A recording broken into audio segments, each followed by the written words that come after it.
We are starting a video blog for inquisitive inquisitors. I guess this is our first online blog post, video blog post, the common Something like questions for that. Catholics on my Here we screen. have Henry Kane and yours truly, Anthony Hammersky. On my screen right now, we have pulled up the common questions for Catholic blog post that we posted a while ago. And we're basically just going to be running through it and any other questions that we can think of and answer. Start with. Alright. Start with the first one then. Is there a reason there's so many rules? Yeah. Yes. Yes. We'll just I, all right. Get Go the ahead. get the first part of that going. It is a religion, and there's a reason religions have rules. It sets them apart from other religions, and it helps you like follow along with the beliefs of the religions. So like you're not just running around doing your own thing. Like I'm part of this religion, but I can do whatever I want, kind of thing. You wanna go off of that there, Anthony? Yeah. Well, what he said is pretty good, but taking a look at it, religion, which base word I do believe is Greek. Don't quote me on that. But it basically means relationship. And so in a relationship, say man and woman, woman man, whichever one you're looking at it, there are going to be rules, stuff that you can't do because of that relationship. And so it's the same thing right there. Only the relationship isn't with another human being, but with a higher power. That's more or less why there are rules to keep you on board, to keep that relationship good, and that's why we have religion. We have a natural, what is it, tendency to believe in something that's higher than us. Science looks for truth. Philosophy, which is where science comes from, looks for truth, and that truth is what's a higher power. And so, realistically, there's two answers in one. Actually, a different question, but Alright, there we go. anyway. Uh, Next question. Are we gonna continue on that one? I mean, if I think we got that covered. Yeah, If I they think have we a got that one question, covered. All right. we can. How often do people actually go to confession? And is it supposed to be every week or just whenever you do something bad?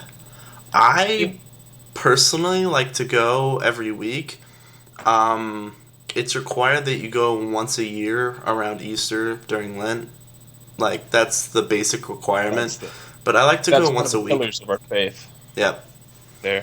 I prefer to go once a week before I go to mass. It's just a personal habit. It helps me start my week off really well and makes things go better for me. I don't know, Tony. That's a that's a really good idea for that. Go every week so you can get a fresh start on the week and all that. As for me, I usually go once a month, if not once every 2 weeks, somewhere around there. I really don't go on a regular basis, which I really probably should start doing, but I don't always have the priest like at St. Joseph where I go. It's not always before Mass, which I really don't like. I'd rather have it like right before Mass so that I can get it clear, go to Mass, and so I get two in one. But it's not always like that, so Alright. But yeah, just try to go as often as possible. That's just a basic yeah, thing, at yeah. least once a year. At least once a year. Alright, does the church not allow divorces between members? No, but yes, Tony? Well, divorce, no.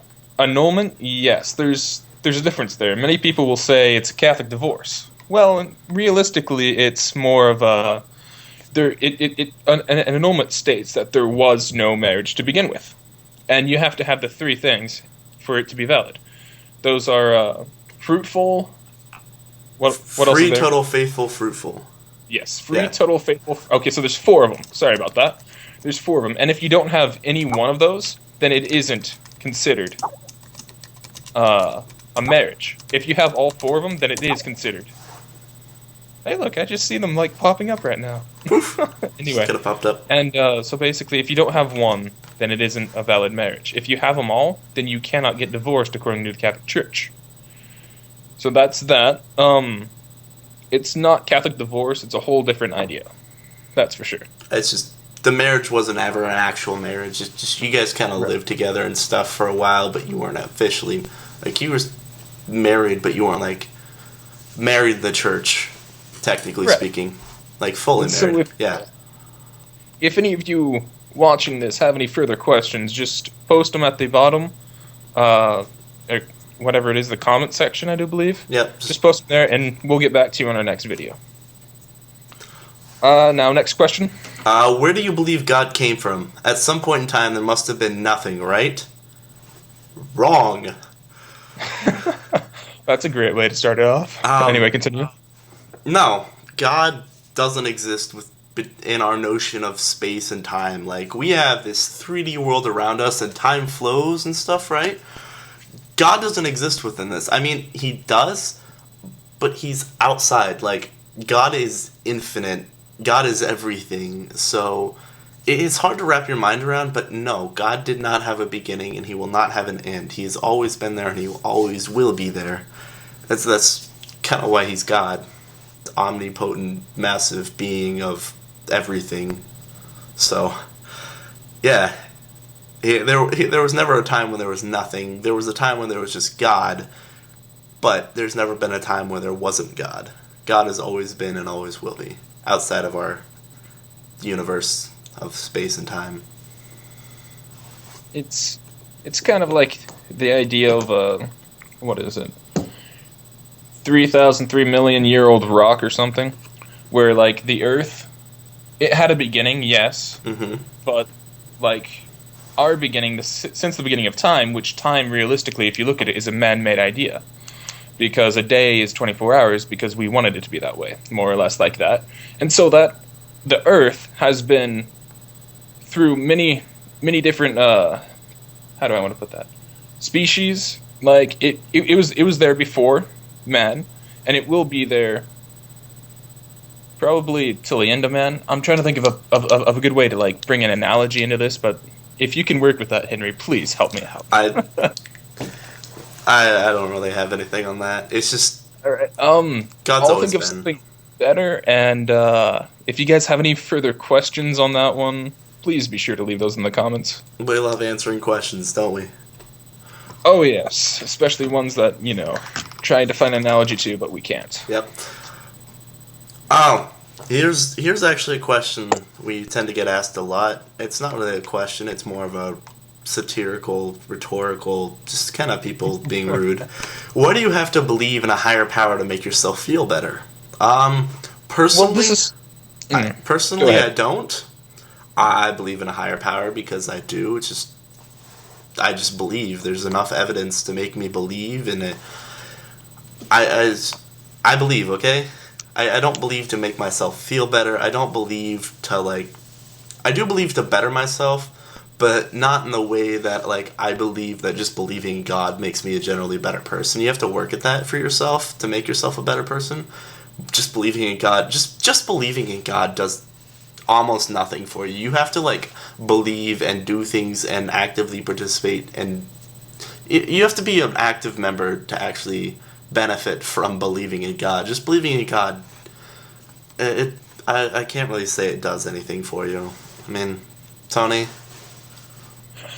Well, going back to human nature, more or less, like I said on that first or second question, it's more of the idea that as humans, we have a natural inclination to figure out stuff, to advance forward, to figure out what's next, and to basically find what is true. And so, realistically looking at that, we have a natural sense to, or a natural inclination to find truth. And so, realistically, that's the whole point of philosophy. That's the whole point of science. That's the whole point of theology. That's really the point of a lot of stuff, to find what is true. And that's more or less truth, is more or less the natural higher power that we crave. I said it better in that first explanation of, like, first or second question, but I had that in my mind. But anyway, sorry about that, guys. I'm very bad at this, more or less. Expressing my ideas doesn't translate well. see. Basically, human nature is one that allows for that requires the idea that there is something beyond, that there is. We question everything, and so there has to be some truth that is completely true. And so whatever that truth is that's completely true, I guess, is more or less what we look for. And truth is something that eludes us, that we'll never figure out, because truth just, it's way beyond our knowledge. It's way beyond everything. Kind of getting into a little rant off the subject. But basically human nature would be my dumbed down, one sentence explanation for it. Alright. So there's that. I'll just let you handle this one, Tony. How do you feel about the concept of evolution and its contradictions to much of what's told about in Genesis? All yours. I like this one. I like this one because it really shows where the fundamentalists are wrong. So now, it has been proven through science that the world is much older than what it would be in Genesis and the creation stories. But it's more along the lines of that what am I talking about? That fundamentalists will say that God created it in 7 days. Well, I mean, yes, God could be able to do that, but with what science proves, with how old rocks are, it kind of goes against that idea. And this is something that another friend of ours would be able to explain better than I would. Miles, he'll be in our blog, which is the Inquisitive Inquisitor? Is that Inquisitive correct? Inquisitor? Can't remember no blog here. Yeah? Something like that. Okay, but basically, it can, since science and theology, science and philosophy cannot contradict. And so, more or less, the idea of Genesis is how do I put it? An analogy, I guess, is the best way, where it makes it easier for us to understand how, what happened. Because day 1, day 2, day 3, day 4, how long is a day for God? That's a question.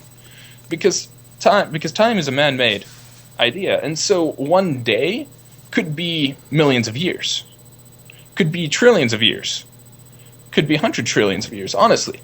And so it's more, Genesis is there to help us understand that God helped form the earth, that God, not help form, but that he formed the earth, that he gave, that through his guiding hand, evolution made it to us, that we are who we are because the species is what the species is because of God's work. Which that'll be the best. I can explain it right now. I dropped my pen. Anyway. So there's that. What do you think of that? Yeah, pretty much. It's I'll basically just read what we have written here. The best I can. You're good. The book of Genesis was written approximately 400 years before Christ was born. That's Christ was born, a couple billion years after the beginning of the world, so, 400 years before the birth of Christ is not a very good time to accurately describe the forming of the earth. They didn't really have the scientific tools we have now to explain how it was formed. That's pretty much the only thing they had. They don't know how the earth was formed. This is, divinely inspired definition or explanation of how we got our souls and how we came to be the human beings that we came to be. That's what the church says. We don't use it as an actual explanation for how the earth was formed. That's fundamentalist stuff. We try to avoid fundamentalist stuff, okay? Right. Alright. Are we good on that one? I think we're good on that one. Any questions, again, comment section. Go ahead and hit us up.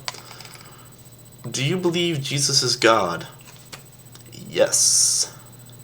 That's the bottom basic thought right there. Yeah, that's pretty much like the main thing about Christianity, Catholicism. Jesus is kind of God, so yeah. To deny that basically puts you in heresy, and it pretty much, if you take away his divinity, then you basically have a liar. If you take away his human form, then you have no example, and Christ is but a just not really character worth following.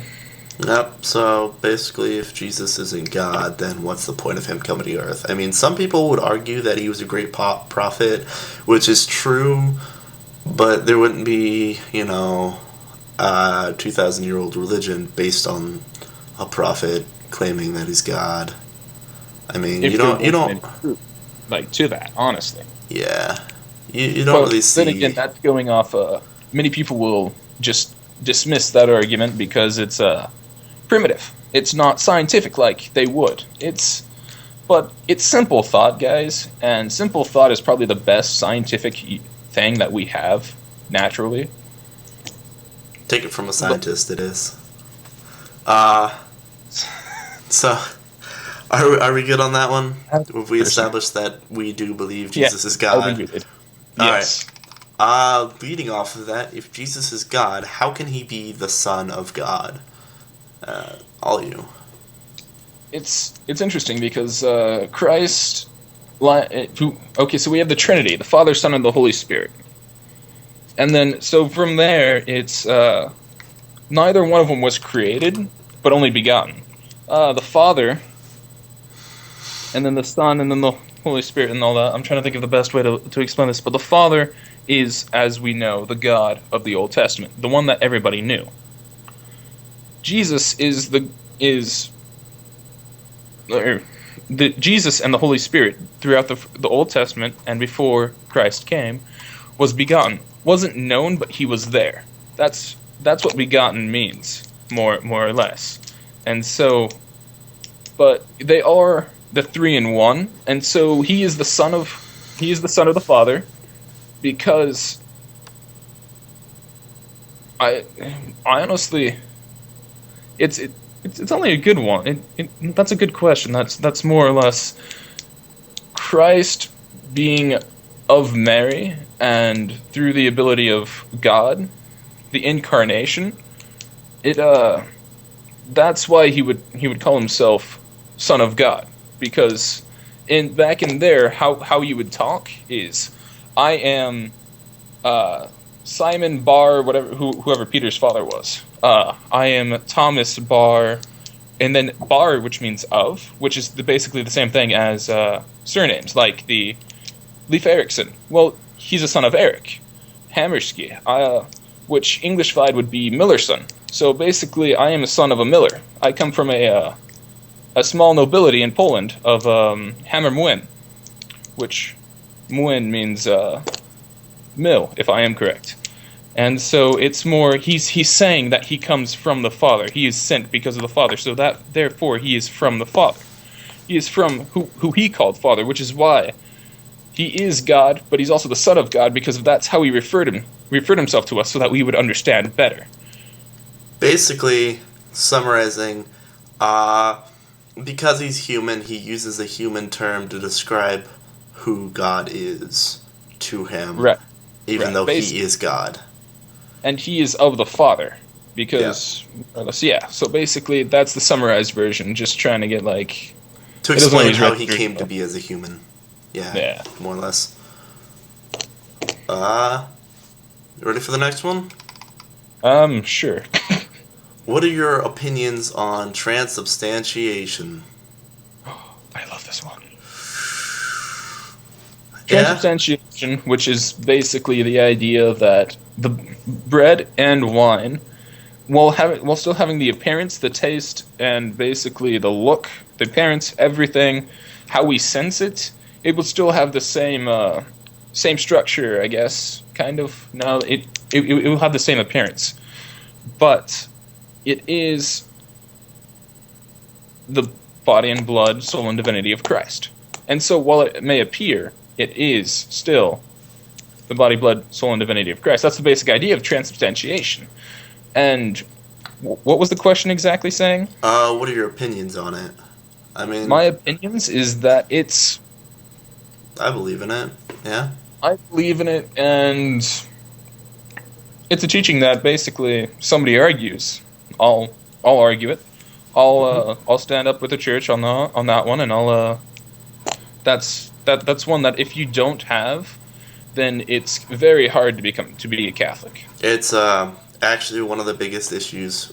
I yeah, it is one of the biggest issues. It was something like 40-50% of modern day Catholics don't believe in transubstantiation, which I think is bogus. Like, if you don't believe in transubstantiation, how do you really call yourself a Catholic, considering it's one of the main things? That's with a lot of the doctrines, though. Like, a lot of people don't follow that, especially with the use of contraception. I mean, honestly, I can understand the use of that, and this is probably very controversial, which, if you guys do, hate mail is perfectly acceptable. We'll put my email in the comments, and We've if you gotten want to plenty of that, don't my worry. way, then by all means. I don't really look at my email unless it's, like, very important.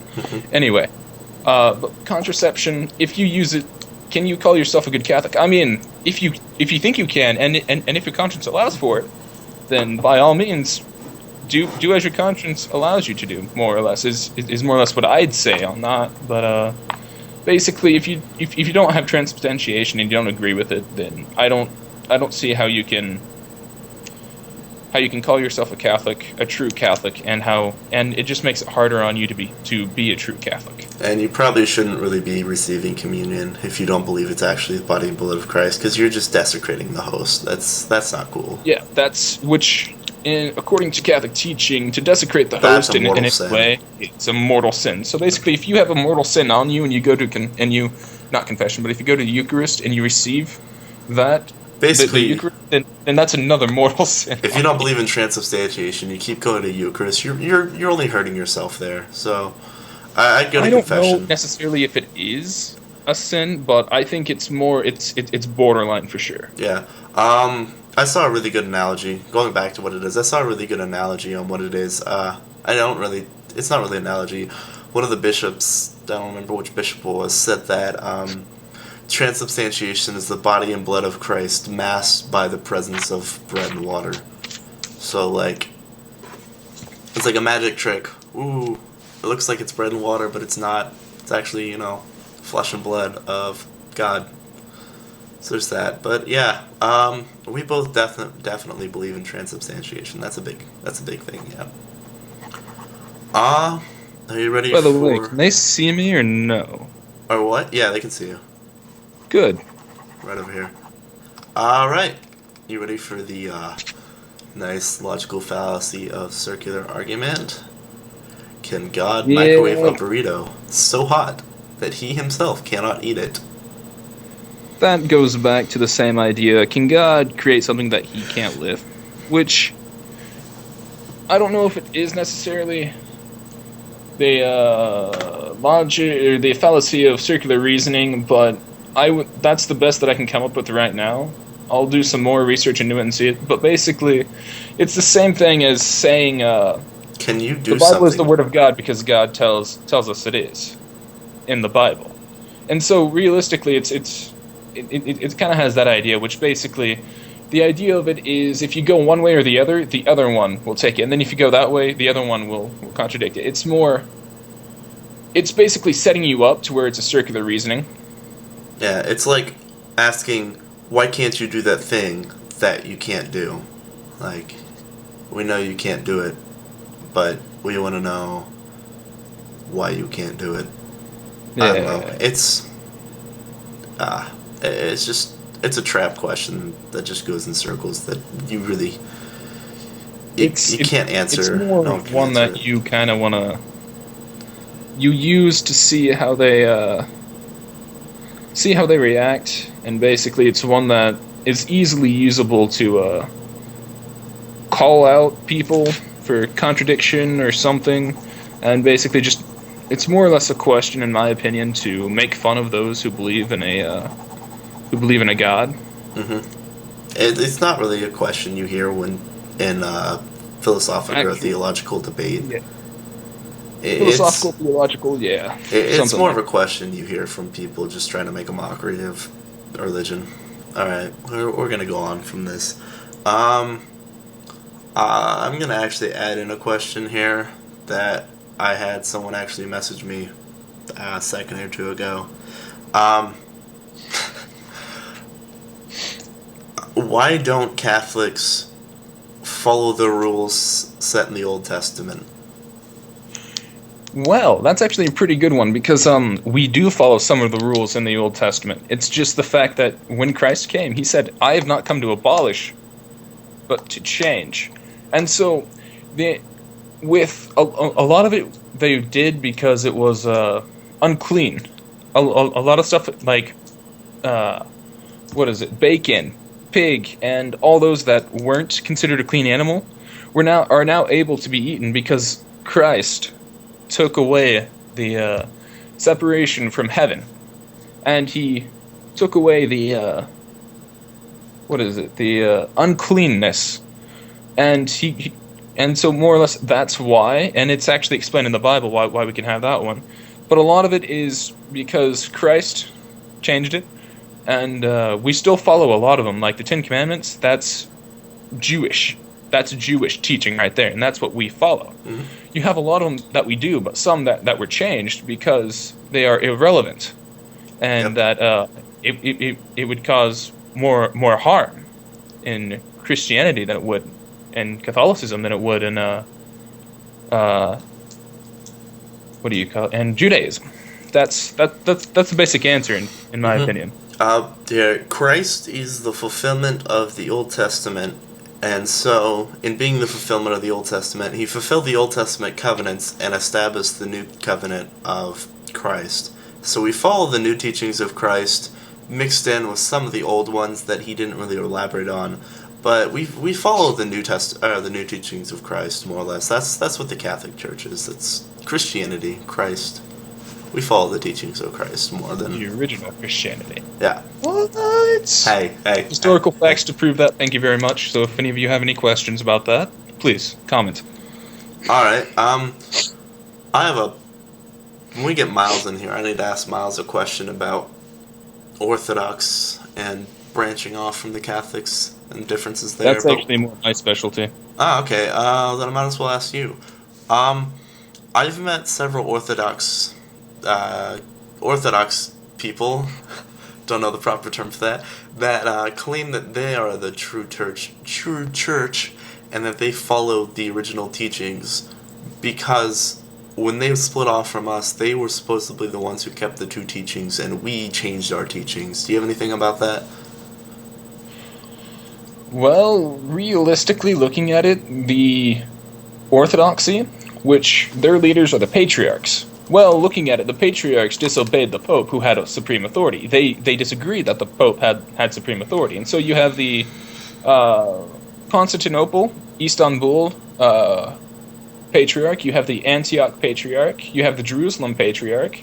I do believe it's Jerusalem. And then you have another one, which I always seem to forget. But anyway, and it's more or less, if they are... It's one I would really like to know what two teachings that they kept true to.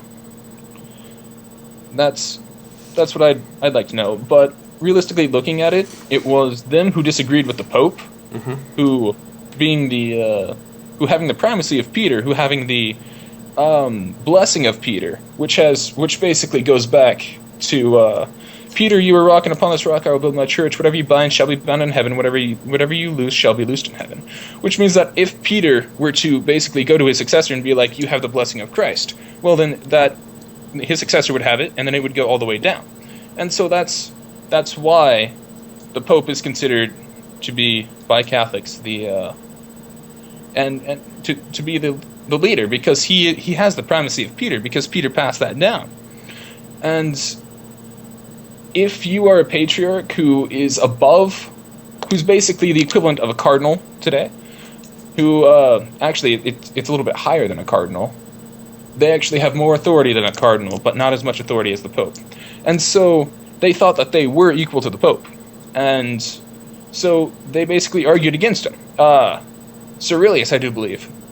Marcus Cyrilius of the Byzantine actually had a going back and forth. The Pope sent envoys over there to pretty much reconcile this, and Cyrilius didn't allow it. And so, if they are the true church, then why is it that they broke away from he who has the primacy of Peter?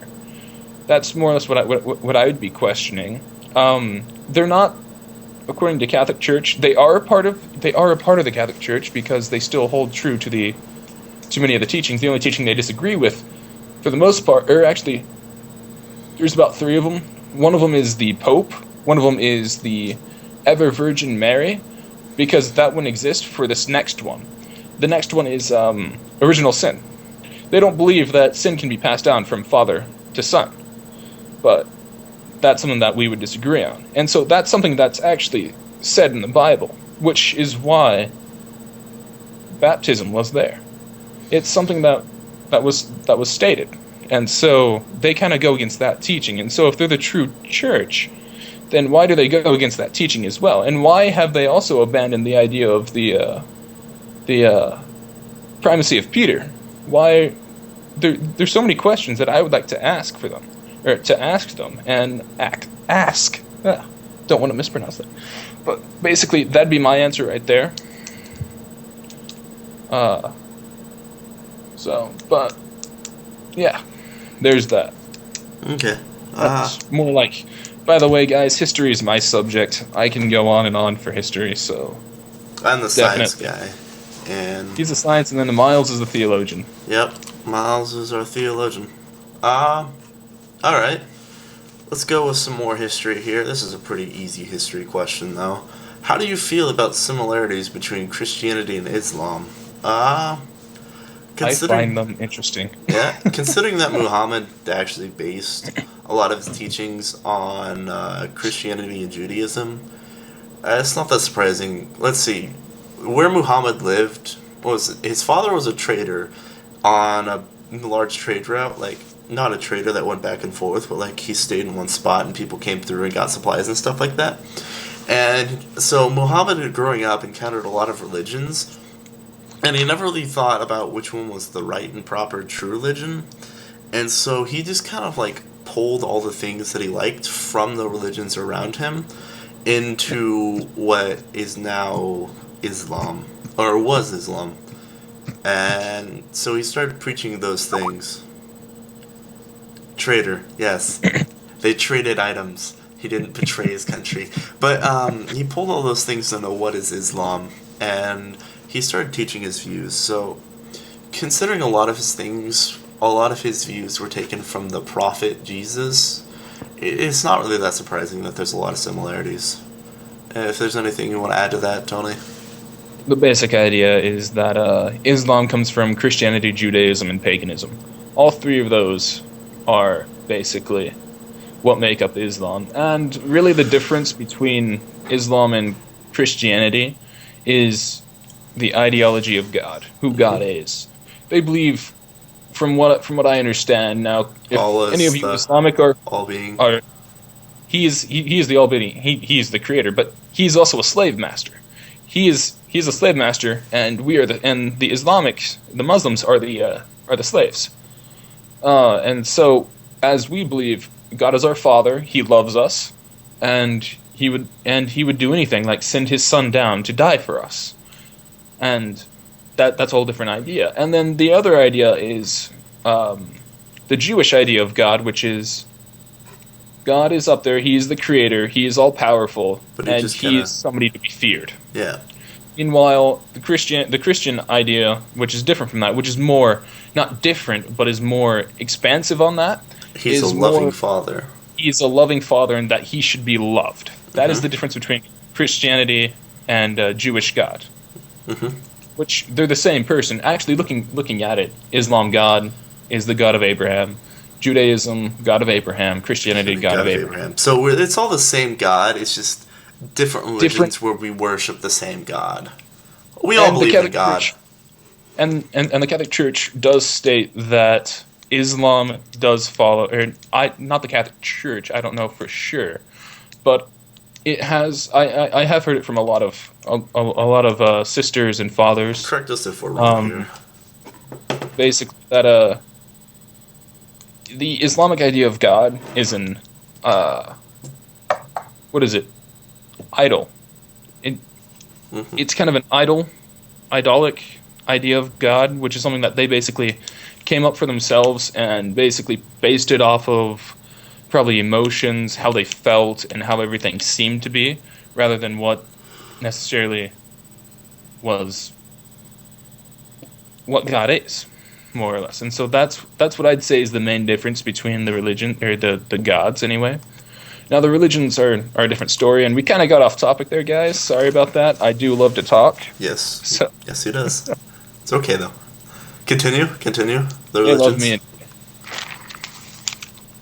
Anyway, what? Are we done with this one? Are we going on the next one? Are we It good? can be done. I don't know if you wanted me to continue or not. It's up to you if you want to. If they have any questions, then basically I'll continue with it. But Uh, until then, All right, let's move on here to the next question. How do you feel about the use of religions like Christianity and Islam being used to control and govern men throughout history? I like this one because I would actually, to an extent, agree with that. Um, they have. It's been obvious. Let's look at the Dark Ages where Catholicism was used as a good thing for knowledge, but it was also used as a bad thing. People would exploit it for power. My answer to that is humans are humans. Like, we're all people. We all do things, and there's a lot of power hungry people, and when you have a lot of power hungry people, they'll do whatever they can to get into that power. So, like, And if that means taking advantage of the idea of a religion and controlling people through the religion, then they will do that. Yeah. And so that's more or less what we don't question and is an underlying question. It's more attacking the religion rather than attacking the people's behavior. And it's not the religion. The religion's it's people. It's good. not the religion. Is basically. Yeah. So I would agree that religion does have the tendency to allow somebody to take that authority, but it also has the purpose of preventing that. And so it should be up to those who understand it to stop somebody from doing that. we now have rules and such in place that prevent things from like that from happening again. So Crusades. yeah, we don't let that stuff happen anymore. So that's pretty much all over. All right. Any more questions that you have? Because I think we just went through our list here. Not really. Not off the top of my head. Do you have anything? No, I think that's just about it.